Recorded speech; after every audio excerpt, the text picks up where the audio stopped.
അർജുൻ നായകനായ തമിഴ് ചിത്രം ബ്ലാസ്റ്റിന്റെ 10 ദിവസത്തെ world wide box office collection report ഇപ്പോൾ പുറത്തു വന്നിരിക്കുകയാണ്. ചിത്രം 10 ദിവസം കൊണ്ട് വേൾഡ് വൈഡ് 48 കോടി 34 ലക്ഷം രൂപയാണ് നേടിയത്. തമിഴ്നാട്ടിൽ നിന്നും 19 കോടി 19 ലക്ഷം രൂപയും കേരളത്തിൽ നിന്നും 9 കോടി 97 ലക്ഷം രൂപയും തെലുങ്കു സ്റ്റേറ്റിൽ നിന്നും 5 കോടി 83 ലക്ഷം രൂപയും കർണാടകത്തിൽ നിന്നും 3 കോടി 50 ലക്ഷം രൂപയും റെസ്റ്റ് ഓഫ് ഇന്ത്യയിൽ നിന്നും 17 ലക്ഷം രൂപയും ഓവർസീസിൽ നിന്നും 9 കോടി 68 ലക്ഷം രൂപയുമാണ് ചിത്രം 10 ദിവസം കൊണ്ട് വേൾഡ് വൈഡ് നേടിയത്. 18 കോടി ബഡ്ജറ്റിൽ ഒരുക്കിയ ചിത്രം ഇന്ന് കൊണ്ട് തന്നെ 50 കോടി ക്ലബ് എന്ന നേട്ടവും കൈവരിക്കുന്നതായിരിക്കും. അപ്രതീക്ഷിതമായിട്ടുള്ള ഒരു ബോക്സ് ഓഫീസ് മുന്നേറ്റമാണ് എല്ലാ മേഖലയിൽ നിന്നും ചിത്രത്തിന് ലഭിച്ചുകൊണ്ടിരിക്കുന്നത്. 251% ചിത്രം തിയേറ്ററിക്കൽ റിക്കവറി നേടിയിരിക്കുകയാണ്.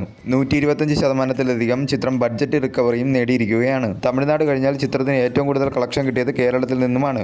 10 ദിവസം കൊണ്ട് തന്നെ ചിത്രം കേരളത്തിൽ 10 കോടി ക്ലബ് എന്ന നേട്ടവും കൈവരിച്ചിരിക്കുകയാണ്. കേരള ബോക്സ് ഓഫീസിൽ നിന്നും ചിത്രത്തിന് തുടർച്ചയായി നല്ല രീതിയിലുള്ള കളക്ഷനാണ് ലഭിച്ചുകൊണ്ടിരിക്കുന്നത്. അർജുൻ നായകനായി കേരളത്തിൽ റിലീസ് ചെയ്ത ചിത്രങ്ങളിൽ ഏറ്റവും കൂടുതൽ കളക്ഷൻ കിട്ടിയ ചിത്രവും ബ്ലാസ്റ്റ് എന്ന ചിത്രം തന്നെയാണ്. വരും ദിവസങ്ങളിലും ചിത്രത്തിന് നല്ല രീതിയിലുള്ള കളക്ഷൻ തന്നെ പ്രതീക്ഷിക്കാവുന്നതാണ്.